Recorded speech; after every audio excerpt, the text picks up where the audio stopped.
Siratal ladzina an'amta 'alaihim ghairil maghdubi 'alaihim, itu bukan fawasil. Kalau ni kalau kita nak berhenti, kita baca bismillah dah. Patut boleh berhenti lah situ, jadi 7 ayat tu jadi 8. Masa berhenti situ jadi ikut orang kata, ulama kata tu ayat ke ni, jadi tak boleh ikut dia. Dan nak ikut siapa benar kita? Ha, Ismuni kata tak boleh berhenti situ. Alaihim kedua tu qabih. Boleh saya kos yang ustaz kitab tu. Yang ada PDF adalah.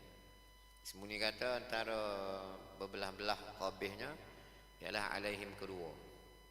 Sebab situ tak ada hujah. Tak ada pun ulama fawasi kata situ ru'usul ayat. Aneh-aneh orang duduk Saiban berhenti dah alaihim kedua. Hatta di Mesir dia pun ada kita. Mana kita nak lah ni ada pegangnya, kita ada hujah. Bahaya ayat ni kata situ tu ada hujah fawasi, ada ru'usul ayat situ. Maka tu kemah dia panggil hujah tu. Tidak bercampur. Kita nak gapo lah ni. Nak doa biar kita ni dapat supaya orang yang dapat nikmat. Sekadar lah. Siratal ladzina an'amta 'alaihim. Nah, apa pergi lagi sana? Pergi lagi sebab kita terpengaruh dengan ayat tu. Tak ada kitab, tak ada hujah gapo. Bukan orang ngaji, orang turut orang kat sini gitu. Kita kena ada kitab. Nama ada kitab. Hidayatul. Apa ni nama dia? Ismuni. Manarul Huda. Ismuni kata situ tu qabih lah ni awak baca.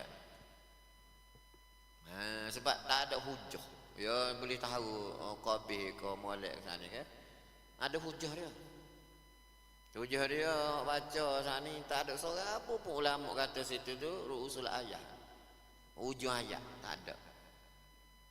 Banyak-banyak tu bahas ulama gapo dia fawasil, tak ada seorang abu kata gitu.